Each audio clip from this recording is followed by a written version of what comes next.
Hi and hello everyone, this is Pallavi and I secured an All India rank of 3258 in NEET 2025, securing a total marks of 582 out of 720. Today I'm here to share two of the most unusual things that I did in my drop year that actually helped me secure this rank. First is studying physics 95% of the time. Yes, you heard me right, studying physics 95% of the time. Bio and chemistry मैंने बहुत कम पढ़ी and combinedly मैंने उनको सिर्फ 3 से 4 बार full syllabus उनका revision करा होगा in the entire year. So now, the biggest question is why? Why did I study physics 95% of the time and still biochemistry में भी बहुत अच्छे मार्क्स सिक्योर करना?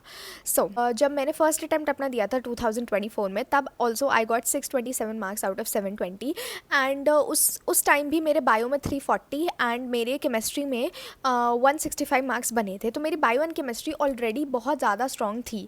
11th-12th में ही मैंने बहुत अच्छे से पढ़ा था. ऑल्सो मेरी फिजिक्स एक्सट्रीमली वीक थी. मुझे हमेशा से पता था कि बायो एंड केमिस्ट्री दो मेरे लिए ऐसे सब्जेक्ट्स हैं जिनमें मुझे वेरी लो इनपुट देना पड़ता है and that gives me very high output. But on the other hand physics is like physics and I have this very toxic relationship.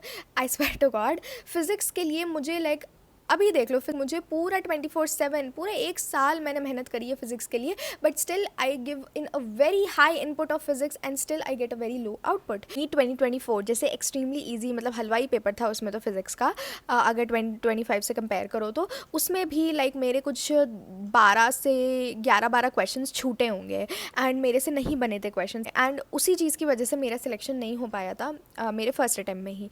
तो मुझे कहीं ना कहीं पता था कि बायो एंड केमिस्ट्री मेरी एक्सट्रीमली स्ट्रॉन्ग है, but physics on the other hand extremely weak category में चलता है. यानी कि बेसिक क्वेश्चंस में भी दिक्कत आती थी सॉल्व करने में, कोई कंसेप्चुअल क्लैरिटी नहीं थी, कोई प्रॉब्लम प्रैक्टिस नहीं थी, मतलब कुछ भी इन डेप्थ नॉलेज थी ही नहीं फिजिक्स की मुझे. तो ये चीज़ से I was very well aware कि क्यों मेरा सिलेक्शन नहीं हुआ था एंड मेरी स्ट्रेंथ क्या है एंड मेरी वीकनेस क्या है. तभी मैंने सोच लिया था कि इस ड्रॉप ईयर में मुझे अपनी इसी वीकनेस को अपने बिगेस्ट स्ट्रेंथ में कन्वर्ट करना है. जब नीट 2024 का पेपर हुआ था एंड वो सुप्रीम कोर्ट का वो सारा हंगामा हुआ था, 69 people were getting 720 out of 720, तभी मुझे कहीं ना कहीं समझ में आ गया था कि इस बार 2025 में वो लोग टफ पेपर देने वाले हैं. हालांकि जितना टफ आया उतना टफ मैंने नहीं सोचा था कि इतना टफ आ जाएगा.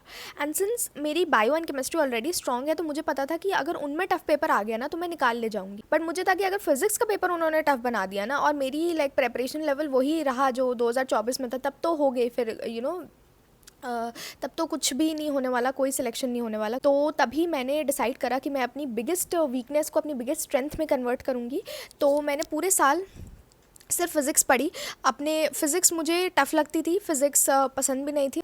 अपने उस कंफर्ट जोन से बाहर आना कि ये सब्जेक्ट पसंद नहीं है, टफ लगता है, and constantly 24/7 majority of the time सिर्फ फिजिक्स को पढ़ना, उसमें अपनी प्रॉब्लम प्रैक्टिस करना, धीरे धीरे अपने कंसेप्चुअल क्लैरिटी को बिल्ड करना, उसको ज़ीरो से टॉप लेवल तक लेके जाना.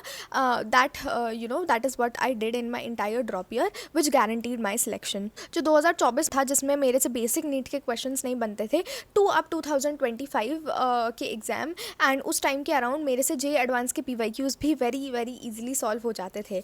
सो इस तरीके से मैंने अपनी बिगेस्ट वीकनेस को अपने लिए एक एसेट उसको अपने लिए बना लिया एंड उसको अपनी बिगेस्ट स्ट्रेंथ में कन्वर्ट कर लिया. अपने उस माइंडसेट को मैंने इतना स्ट्रॉन्ग बनाया, अपने ऊपर सेल्फ कॉन्फिडेंस रखा, सेल्फ बिलीव रखा, स्थिर रखा अपने कॉन्फिडेंस को, and that is the result that I worked on this strategy for this entire year and that gave me result. सबसे ज़्यादा ज़रूरी सिर्फ स्ट्रैटेजी बनाना नहीं, उस पर मेहनत करना भी बहुत ज़्यादा ज़रूरी है. उस पर सही तरीके से मेहनत करो and you will get results. Okay, and also if you actually want to know how I transform my physics from this zero level to the fact that I was actually able to do JEE Advanced के PYQs, please let me know in the comments down below and I will surely make a video on that. Now, what's the second unusual thing that I did? That will be coming in a part 2 of this video, so please stay tuned for that.